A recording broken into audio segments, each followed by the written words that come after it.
मुके काशिफ शाह बाम माथरी जी पुलिस वारे ते उछलायो ओ पुलिस वारे मुके थप्पड़ हणी ओ अन पुलिस लेडीज पुलिस कयो मुके गीले मुझे कपड़ा बया फाटा बन इता में फाटल मुझे कपड़ा ते दिक्का दी मुके को गाड़ी में चाड़यो जेडी माल उता लाथो ते तेनी माल मुके दिक्का दई पेरी मुके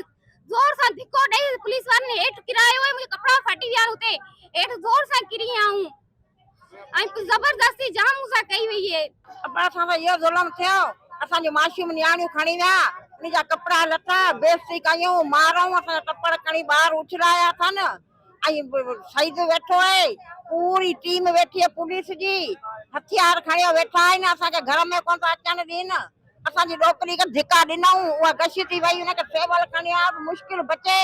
असांखे सां एॾी बेहुरमती थी एॾी थी ऐं चवां थी त माण्हू चई नथो सघे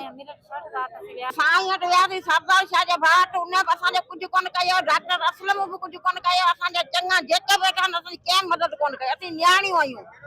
असीं माना असांजे माइटनि जी न्याणी कोन आहियूं पर सॼी दुनिया जी न्याणियूं आहियूं औरतुनि ते जेको तशद्दुद कयो वियो आहे जा जेको औरतुनि जूं बंदियूं लाथियूं वयूं आहिनि ऐं इन ते इंतिहाई मज़म्मत कयां थी मज़म्मत जो बि अमल आहे सिंध सूफ़ियुनि जी धरती आहे हिते औरतुनि खे इज़त ॾिनी वेंदी आहे पर जेकॾहिं ही मूंखे ॿुधाइनि थियूं त असां सईदनि वटि विया आहियूं उनखां पोइ बि असांखे को मान न मिलियो आहे ऐं अफ़सोस करे सघां थी इन्हनि खां घर खसिया विया आहिनि इन्हनि खां अजा खसिया विया आहिनि ही रोडनि ते किथे नियाणियूं राति गुज़ारींदियूं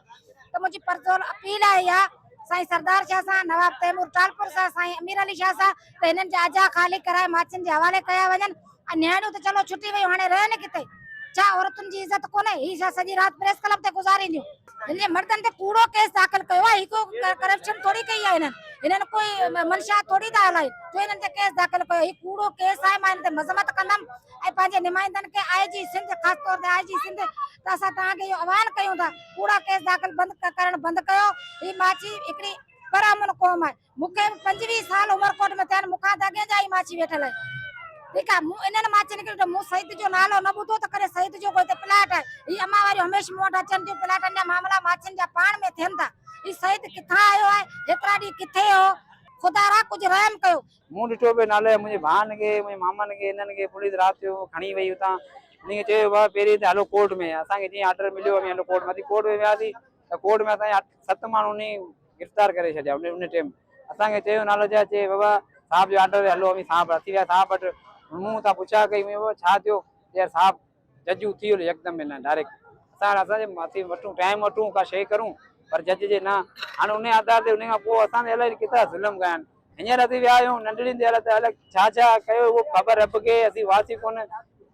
बेउमती छोकिरी असांखे 2 3 चयो असां बेउमती कई असांखे चमाट उन्हनि हयूं हणण जी कोशिशि कई आहे ॿिया धारिया माण्हू वठी आया आहिनि पुलिस में उन्हनि बि असांखे चमाट वयूं उन्हनि असांखे नाले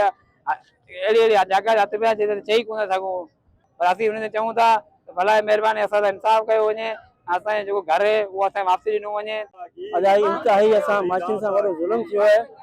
कि असां माचिन सां वॾो ज़ुल्म थियो आहे ही असांजा माचिन जा घर जेके आहिनि 150 साल पुराणा हिते आहिनि ही छा कल्ह आया आहिनि तमामु असांजा पुराणा वेठा आहिनि असांजो हिते नियाणियूं जेके हुन जूं पोतियूं फाड़ियूं वयूं उन्हनि खे गीलियो वियो उनखे उछलियो वियो ऐं असांजा जेके मर्द जेके आहिनि हिते सिर्फ़ु औरतूं वेठियूं मर्द टोटल थाणनि में आहिनि गाइब कया आहिनि को केॾांहुं आहे को किथे को कहिड़े थाणे में आहे ऐं 5-5 6-6 हिकिड़े ॾींहं में एफ आई आर पयूं कढजनि हेॾो वॾो ज़ुल्म असां केॾांहुं वञूं टूंडे नुमाइंदा ख़बर कोन्हे किथे आहिनि छा था कनि छा कोन था कनि अञा ताईं कोई टूंडे नुमाइंदो कोन पहुतो हेॾो वॾो सिंधी वाक़ियो थियो आहे न को MP न MLA न ज़िले चेयरमैन केर बि त कोन पहुतो आहे आख़िरकार को दाद असांजी थियण खपे छा असां केॾांहुं वञूं।